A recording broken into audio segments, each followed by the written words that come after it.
आज की इस रूहानी महफिल के मेहमान पीर सैयद आरफ शाह साहब और ज़रदार साहब के जितने भी लखते जिगर मास्टर असलम साहब और मलका करम साहब, मलका असगर साहब और जितनी भी इनकी फैमिली है, मैंने अगर नाम लेने शुरू किए तो वो टाइम का ज़िया होगा। और जितने भी मेहमान सईद यूनुस साहब,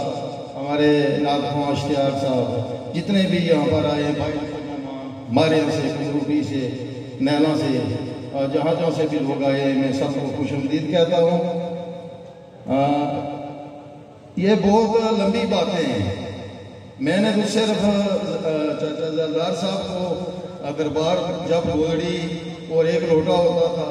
तो कोशिश ये करते थे कि किसी तरीके से ये कहें कि मुझे घर छोड़कर आओ,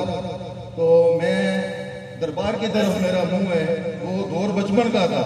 सिर्फ इसलिए वो कोशिश करते थे कि इनको पकड़कर इनके कमरे तक छोड़ के किसी बहाने से इनके बदन के साथ मेरा बदन टच हो जाए। ये सिर्फ इतनी ख्वाहिश थी, कोई लिखी लिखी बात नहीं है। और ना ही मैंने जिंदगी में किसी भी बंदे के लिए अगर उसमें खूबी ना हो तो मैं कहता नहीं हूँ कभी भी, क्योंकि मेरा जो गला है वो रुक जाता है। ना उस जगह तक मलका करम साहब या ये भाई पहुंचे और मेरे वालिद साहब का जिक्र कर रहे थे कि वो बिल्कुल स्वेदपोश और उनके पास पैसे नहीं थे, या चाचा ज़रदार साहब के पास पैसे नहीं थे। सिर्फ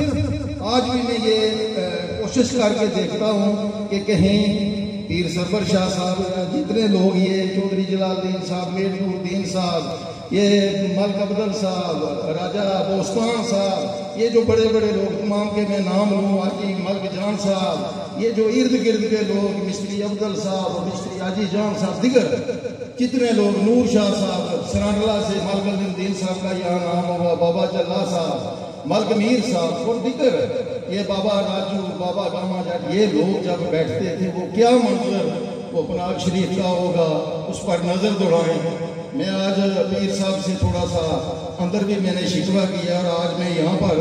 कि पीर साहब जब भी कोई कौम का बड़ा काम हो तो पीर आरफ शाह साहब बाहर होते हैं, ये बात हमें कबूल नहीं। जिस दिन पनाग शरीफ का मिलाद का प्रोग्राम बड़ा होता है, एक प्रोग्राम में भी आप यहाँ नहीं हुए एक बार। और जब किसी बड़े, ये हमें इसी सिखा रही है कि ये जो बड़े लोगों का प्रोग्राम है और नाम लेने से हमें थोड़ी सी हिचकिचाहट आ रही है। मैं आपके सामने खड़ा हूँ, लेकिन मैं आज भी इन लोगों की जूती की खाक है ज़रदार सही वलायत के लिए, जिन बड़े लोगों का मैंने नाम लिया है मेरे वालिद, उनकी जूती के बराबर जो खाक है उसके बराबर भी मैं अभी तक नहीं हो सका। उन लोगों का क्या मकाम होगा, उनके पास डिग्रियां नहीं थी।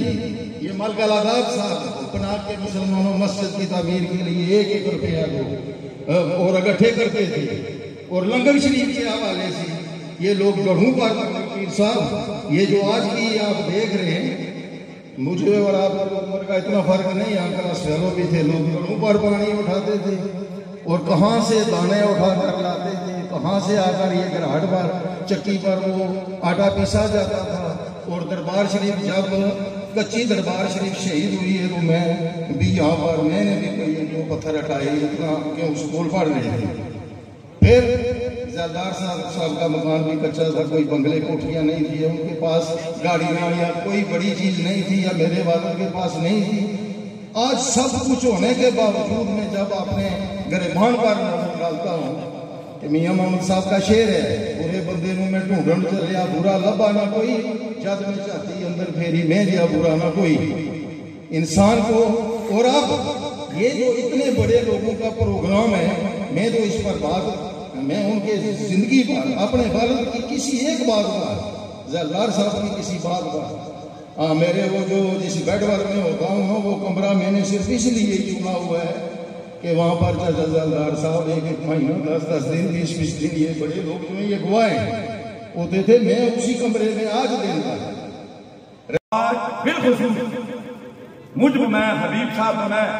अकरम साहब ने अपना वक्त गुजार लिया है, अच्छा बुरा इज्जत कमाई है। मैं इन नौजवानों के लिए पैगाम, मैं अपने बच्चों के लिए कहता हूँ, जब तक आप मोहब्बत का पैगाम, मोहब्बत अपने अंदर नहीं डालेंगे, नफरत के बुतों को पास नहीं करेंगे अमली लिहाज से, जब तक हम मजबूत नहीं होंगे